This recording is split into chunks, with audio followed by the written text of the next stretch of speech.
The simplest way to lose fat and build muscle at the same time.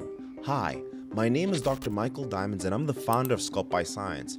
I've been going through this process of body recomposition for 9 years, building muscle and losing fat.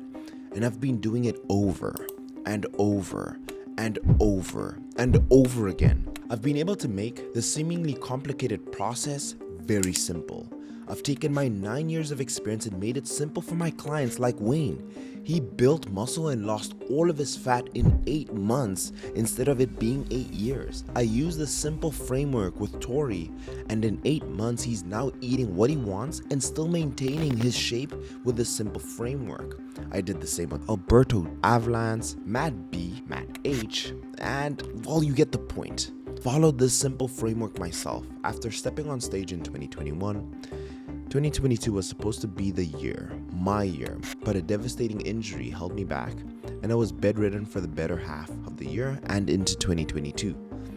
I started my transformation with these metrics. This is what I look like post-surgery. Week 1, 200 pounds, chest size, 42 inches, waist, 37 inches, glutes, 43 inches, legs, 25.5 inches, and 32 weeks later, 178.6 pounds, a drop of 21.4 pounds of fat, chest size at 40.5 inches, a 1.5 inch decrease, waist 32.5 inches, a decrease of 4.5 inches, glutes at 39.5 inches, decreasing a total of 3.5 inches, and finally my legs coming in at 25.5 with no change. These are my side-by-side comparisons. If you're a beginner, intermediate, you're overweight or obese, maybe you're detrained, or you've just been going about your health and fitness suboptimally, I'm here to tell you that body recomposition is possible and probable if you follow the next 4 simple science-based steps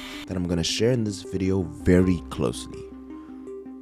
Before I dive into the 4 simple steps, I'm going to ask you to gently hit the video the thumbs up. I believe that this video will be able to help thousands of people in terms of them finally being able to lose fat and build muscle at the same time. And also, if you enjoy this kind of content, subscribe. Watch till the end of the video. I am going to be giving 2 freebies, one with the training and one with the nutrition. But step number 1, it has to be sleep. Why? If you don't have your sleep in order, you're gonna lose the battle even before it started. Let me explain. There's a very famous study that was released in 2018 in Sleep Journal, and they took 2 groups of people and they separated group 1 and they slept normal hours for 7 nights in the week. Group 2 slept 1 hour less for 5 nights in the week, and then they slept normal hours for 2 nights. But the results were staggering. Both of them lost equal amounts of weight. However, that weight that they lost is very interesting. The group that slept normally lost 85% of that weight in a caloric deficit as fat tissue. The group that slept 1 hour less and was in a caloric deficit lost 85% of that weight as muscle mass, and let me explain why. When you're sleeping less, you're changing the internal chemistry of your body. One of the things that's changed in the body is what we call the resting respiratory quotient. It is an equation that details what your body is using as an energy source and a fuel source. People sleeping normally and resting would tap mainly into fat as a source of energy. However, the group that was sleeping 1 hour less was tapping mainly into carb sources in terms of a source of energy. The second thing that's changed dramatically within the 2 groups is the leptin. Leptin is a hormone responsible for making you feel satiated. It is responsible for fullness. An individual sleeping less saw a decrease in leptin, and that is why a lot of people who are sleeping less are so hungry. It is very, very normal to sleep 4 hours within the week on average and feel ravenously hungry and being attracted to highly palatable foods. And this is one of the reasons a lot of people find dieting so difficult. 1 month will go by where your willpower is super high, but leptin is always going to be low and you're going to be very, very hungry and never feel full. So get that 8 hours. The second thing that changes is also it impairs your insulin sensitivity. Research has shown that your muscle tissue is taking in 20 to 30% less glucose due to the insulin insensitivity that's caused by the sleep. That being said, the glucose in your bloodstream ends up being transported and utilized and stored as energy because your muscle tissue wasn't able to take it up. Something else that has changed within your chemistry in the body is another hormone called serotonin. Sleeping less is going to decrease serotonin, and serotonin is what is regarded as the happy hormone. And one thing that individuals do to feel better is eat foods that will be able to increase their happy hormones, and that is usually the sweets or the highly savory foods like pizzas and burgers and all the candies you can get. You're fighting a losing battle when you're not being able to get sleep. The second hormone that is also playing a role in terms of your hunger is a hormone called ghrelin. It is responsible for making you feel hungry. Now, research has shown individuals sleeping less across meta-analyses is that ghrelin may stay the same or ghrelin is increased by 15% on average. So sleeping less doesn't do you any favors in terms of ghrelin. In short, sleep is only going to make this process even more difficult for you, and you may never even see the results that you desire because you're not sleeping enough. So these are a few of my tips to be able to help you to go to sleep. Number one, have a bedtime routine. If you want to get to bed at 10, calculate how many hours you're going to need to be able to get 8 hours in, 7 hours at the bare minimum, and then work backward. 2 hours before going to bed, switch off all the lights. That's going to help your brain start producing more melatonin, reducing the blue light exposure. Number two is change the temperature in your room and make it cold. The body prefers sleeping in a colder temperature. If you're a different person and you prefer a different temperature, set it to what works for you. Setting different routines will also help you in terms of preparing your mind and your body to go to sleep. And finally, something that I do with my clients that does tend to help them is using something like melatonin, 3 to 5 milligrams before bed. It does start the body in terms of feeling sleepy and allows you to get into a nighttime routine, and following this routine consistently will help you. But in my personal experience with a lot of my clients, another thing that tends to stop them is anxiety. I've used meditation apps such as Calm to be able to help me in terms of controlling the thoughts that I feel and also giving myself the opportunity to feel a lot of rest. So a quick recap: create a bedtime routine. If necessary, you can use 3 to 5 milligrams of melatonin, and then following apps like Calm is fantastic in terms of being able to reduce anxiety overall, or for you to practice it to be able to get enough rest throughout the night. However, we're so different person to person, and these are only a few tips that I may recommend that will improve your sleep. Now that we've discussed sleep,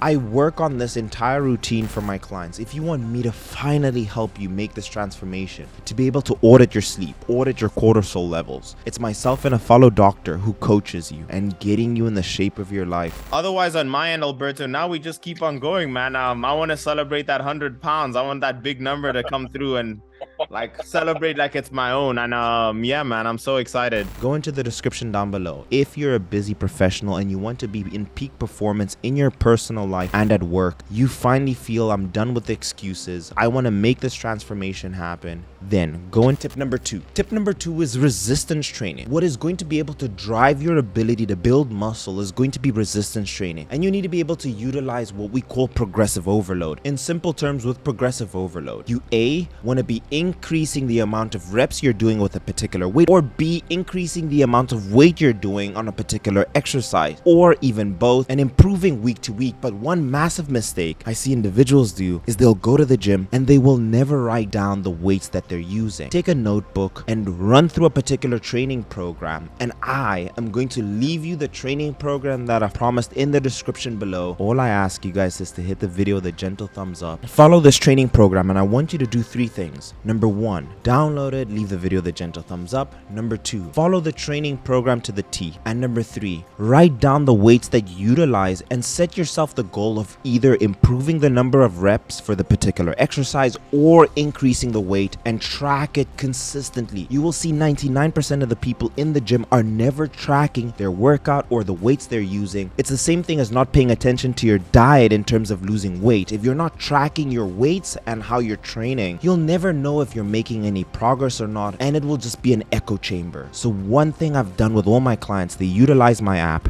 and they log in all their weights for each and every single exercise, and I can monitor it. There is a direct correlation between the weights that you utilize and that increasing in the amount of muscle mass that you're gaining. Track your workouts and try and achieve progressive overload. And another technique I use with my clients is also time under tension. That being said, do it with correct form, go hard, and keep on pushing yourself without injury, and you will see that over time you'll be building a lot of muscle tissue. And this is something that I've consistently been doing. My personal goal this year is to become a pro, and I am tracking everything to the T because I want to know I did everything possible to give myself the best opportunity to build the most amount of muscle tissue, and I've been doing this for years. Here's me following one of Jeff Nippard's programs in 2019. I highly recommend you do this. Tip number 3 is track your calories. But the first thing I'm going to tell you to do is I don't want you to be in a caloric deficit. I actually want you to be in maintenance. So many people that I speak to on a day-to-day who potentially want to work with me, when they tell me how many calories they're eating, they're severely under eating and it's hurting them more than it's helping them. I highly recommend when you start any nutrition plan,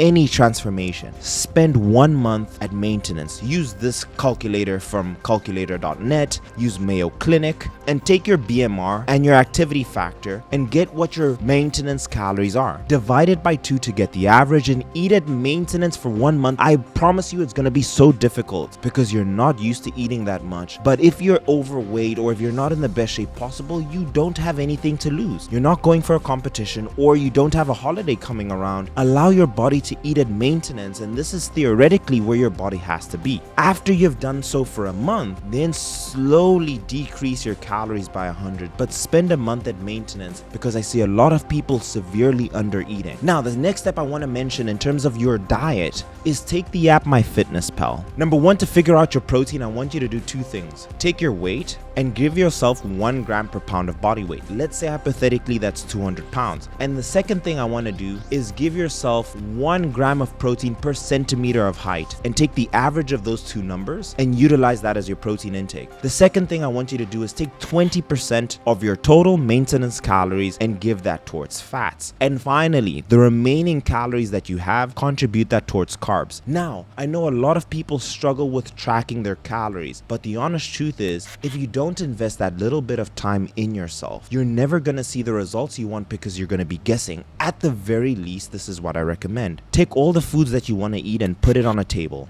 and spend an hour tracking your breakfast, your lunch, and your dinner to hit those exact macros. And what I'm going to do for you is I'm going to show you a video. This is going to be the PDF I promised you of how I'm going to take all the foods on the table and I'm going to build my diet and I'm going to make that a video for you. Just click the link in the description and leave the video the gentle thumbs up so you see how I construct my own diet. It's going to be very simple and I just want it for you guys who are serious. It's available to all of you. And once you've tracked your diet for 1 day, all I want you to do is to repeat the same thing for the next month. Track your weight and see what results you get and take photos each and every single week. After you've done that for a month, decrease your calories by 100 and you will be surprised what happens with your body. Your body will change according to the food you put in it. That saying is very true. You are what you eat. Tip number 4. Now, I've told you to be eating at maintenance, but as I promised you, we want to lose fat and build muscle. Now, you're going to be able to build muscle through the training and through the nutrition by giving yourself enough protein and sleeping enough. However, what I want you to do is establish a caloric deficit through walking. Instead of running or doing the most intense cardio, if you're between 160 to 200 pounds, walking 10,000 steps will burn roughly 400 to 500 calories, and I'm showing you on the screen, depending on your height and weight, how many calories you burn per 10,000 steps. Doing 10,000 steps alone will allow you to be in a caloric deficit because you'll be burning 500 calories from walking. And this is the secret that I've done with all my clients. So after they've worked with me for 16 weeks, they're eating more food than they ever have. They're in their shape of their life, eating foods that they enjoy and having to only walk 10,000 steps. And because the change was progressive, it was sustainable, and I designed it for them. That allowed them to make this lifestyle sustainable because they were patient, they followed everything I said, and they finally saw the results because I've been doing this for 8 years and I saved them all the mistakes that I made. So, a quick recap. Step number 1, sleep. So you give yourself the best shot at being successful with this transformation without changing the internal chemistry of your body. 2, track your training. I've given you training programs for 3 days, 4 days, 5 days, and 6 days. You now have no more excuses. All I want you to do is be consistent, track your workouts, and get better each and every single day in terms of the weights or the reps. I want you to say, Dr. Mike, I'm getting stronger. Dr. Mike, I'm doing more reps. And then we know if you've been doing that consistently for 3 to 4 months, maybe even 8, you're building muscle. Number 3, nutrition. I've given you the framework for how to track your calories, or how to calculate your calories. In the first month, eat at maintenance and decrease it every 2 weeks by 100 calories. And number 4, utilize 10,000 steps to get you in the caloric deficit so it allows you to eat as much as possible. Do this for 8 months and you will be like just all of my clients. And if you want me to figure this whole thing out for you, apply down below. But if you did enjoy this video, if you can hear how much I care for the people watching this, I want anybody who's been watching me to say, hey, I watched Dr. Mike and I got successful. I meet people at the gym who tell me this and it makes my day. That being said, I get super passionate about this. If you guys did enjoy the video, hit it with a gentle thumbs up. Comment down below what you're struggling with. I'm in the comments. I want to help you. Let me know, hey Mike, this is what I'm struggling with, or this is what I'm seeing and I'm not seeing results, or this is what I've tried. Let me know. Tell me how many calories you're eating. Just comment down below how many calories you're eating and your age and weight and height, and I'll tell you if it's too low or if it's too high or if it's okay. That being said, I'll see you guys in the next one. Cheers.